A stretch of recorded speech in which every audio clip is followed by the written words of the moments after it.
मेरी जीभ जो पूरी पलट चुकी थी, वो पूरा टेढ़ा था, ना मैं बोल पा रहा, ना उठ पाता था बिल्कुल। जब मैं बोलता था तो घर वाले कुछ नहीं समझते थे, क्या बोल रहा हूँ क्या नहीं बोल रहा।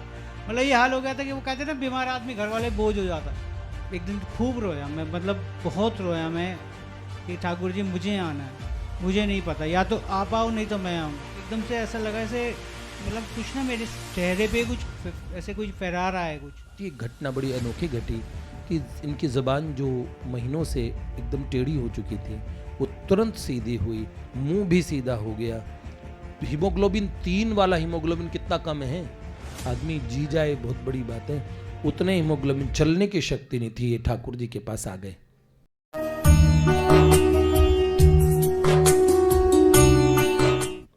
ये नित्य, इन्हीं की मैं बात कर रहा था, नित्य दर्शन के लिए इनका स्थान है। दूर रहते हैं पर नित्य दर्शन के लिए दोपहर में आते हैं। इनको ऐसी परिस्थितियां आई कि इनके शरीर में, आधे शरीर में लकवा मार गया और छोटे छोटे बच्चे हैं। और ऐसी अवस्था में, बड़ी उम्र में भी लकवा मारता है आदमी को, दिक्कत हो जाती है। ऐसी युवानी की अवस्था में इनको अधरंग, मतलब आधे शरीर में पैरालाइज हुआ। तो फिर इनका भगवान के प्रति दृढ़ नियम कि मैं भगवान के दर्शन करने जाऊं माधव जी के यहाँ पे। तो इनको कैसे, क्या घटना थी, ये हमें बताएंगे, इन्होंने मुझे बताई थी। तो आप बताइए भैया। भैया मैं डेली यहाँ दर्शन करने आता था और एकदम से मतलब मुझे पहले अटैक पड़ा, मतलब आधा शरीर गर्दन से ऊपर ऊपर बिल्कुल, मेरी जीभ पूरी पलट गई थी, मुंह पूरा टेढ़ा था, ना मैं बोल पा रहा, ना उठ पाता था बिल्कुल। और एकदम से फिर मतलब मैं घर में रोता था, लड़ाई हो जाती थी कि घर वाले गुस्सा करते थे। मैं उठता था कि नहीं मैं जाऊंगा, क्योंकि मैं नित दिन आता था, अपने सबने देखा भी होगा, कई बार मैं आता हूँ। मैं घर में हो जाता था कि खूब, मैं एक दिन खूब रोया मैं, मतलब बहुत रोया मैं कि ठाकुर जी मुझे आना है, मुझे नहीं पता, या तो आप आओ नहीं तो मैं आऊँगा। मैं रोत के ऐसे ही बस ना, बैठे बैठे ही ऐसे लेट गया, सो गया। दवाई वाई खाई थी तो थोड़ा नशा सा हो गया। वो एकदम से ऐसा लगा ऐसे, मतलब कुछ ना मेरे चेहरे पे कुछ ऐसे कुछ फहरा रहा है कुछ। तो आँख खुली तो ऐसा लगा ऐसे कोई मोर पंख है। तो ऐसे कोई आकृति सी, सफ़ेद सी बिल्कुल आकृति मेरे आगे आ गई एकदम से। उसने देखा कि मैं एक बार तो थोड़ा सा घबरा भी गया, लेकिन मैं एकदम कर रहा था ठाकुर जी, मैं एकदम देख के वो हुआ तो उन्होंने मेरे इशारे में उठाया, बोले कुछ नहीं, मेरे को ऐसे इशारे में करा, उठ बैठा मैं। तो मेरे को इशारे में बोला कि कल से आई हो, आने के लिए भी कहा। एकदम से साथ में श्री जी भी दिखी मुझे, एकदम राधा रानी साथ में हैं दोनों, मेरे को एकदम वो करने, एकदम मैं रोने लगा उनको देखते ही।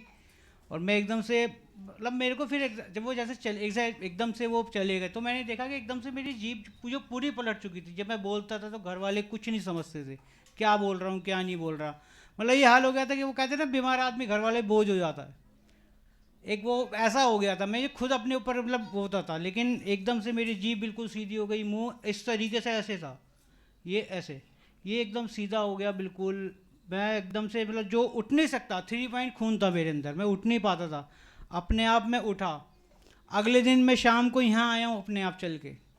मैं सुबह उठ के मैं अपना नियम जैसे करता हूँ, मैं नहा धो के पूजा पाठ करता हूँ, उसके बिना मैं पानी भी नहीं पीता।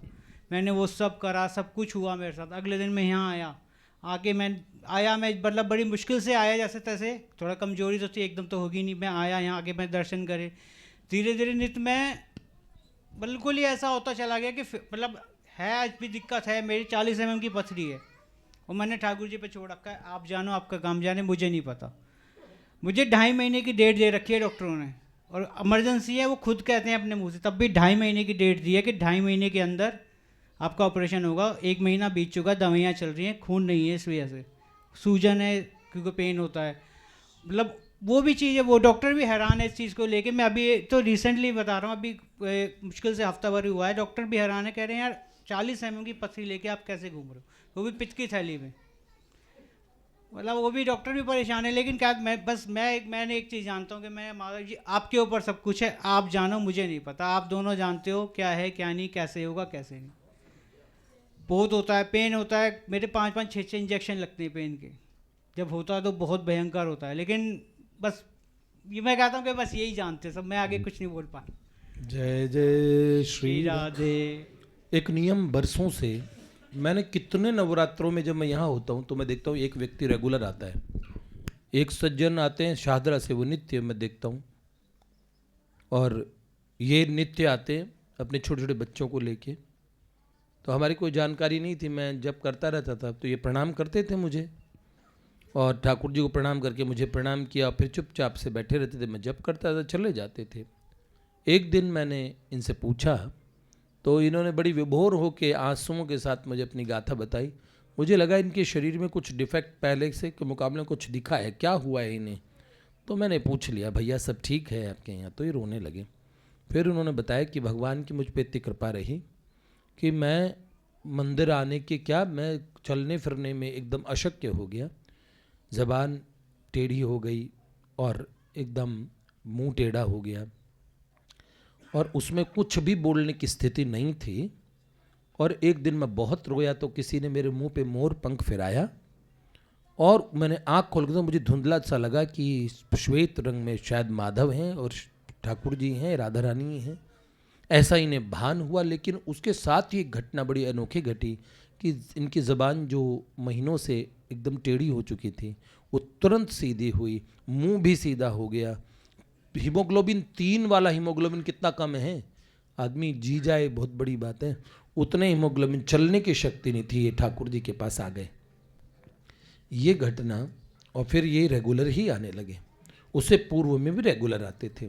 भगवान के अनुग्रह में कभी भी किसी काल में कोई कमी नहीं है, किसी समय में भी कमी नहीं है। वास्तविक बात यह है कि हमें भगवान के अलावा हम प्राथमिकता में बहुत लोग रख देते हैं। आपकी प्राथमिकता क्या है जीवन में? हमें चुनना क्या है? बहुत सारी चीजें हैं। केशव जी मुझे आज पूछ रहे थे कि साधक सुन सुन के जो करते हैं उनके तो कोई अनुभूति भी नहीं है, महात्माओं के पास तो अनुभूति है। तो साधक कैसे चले? मैंने कहा पहले विवेक पूर्वक निश्चय करे, सत्संग इत्यादि से तय करे कि मैं यहां रह पाऊंगा इस देश में, यहां जो खोज रहा हूं वो मुझे मिल पाएगा, यहां जिस सुख की, जिस मंजिल की मुझे तलाश है वो यहां उपलब्ध है। अगर है तो किस किस को मिली है पूछो। इस भौतिक जगत में ये बहुत बड़ी बात है। हम लोग निश्चय करके देखें, आसपास की अनुभूतियों से भी हमें समझना चाहिए। कोई रुक नहीं रहा, हम माता पिता गए, अब सीन से निकल गए, अब हमारी बारी है, फिर हमारे बच्चों का टाइम आएगा। क्या कर रहे हैं हम? हाथ पे हाथ धर के बैठे हैं। विषय विकार सभी योनियों में सब जगह बराबर है, फैले पड़े। अगर वही चाहिए होते हैं तो विषय तो सब जगह है। निश्रेयसाय विषय खलु सर्वतः स्यात्, सब जगह विषय है। तो बहुत बड़ी बात है, निश्चयात्मक बुद्धि से साधक बढ़े, निश्चय करे। नहीं तो महापुरुषों की वाणियों सुन के निश्चय बढ़ता है, सत्संग से बुद्धि की जड़ता हरती है।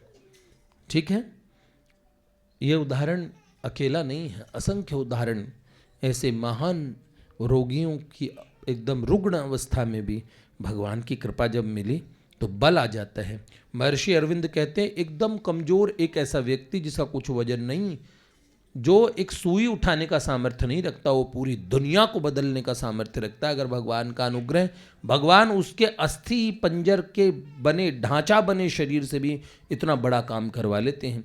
पूज्यपाद प्रेमानंद बाबा सरकार देखिए कैसी बीमारी की अवस्था में, किडनी के जो पेशेंट्स जिन्होंने देखा है क्या होता है वो देखिए, ऐसी अवस्था में और नित्य सत्संग इत्यादि के माध्यम से कितना बड़ा काम हो रहा है। तो हमें वास्तव में बात है कि हमें निश्चयात्मक बुद्धि के साथ चलना पड़ेगा जीवन में, तब काम होगा।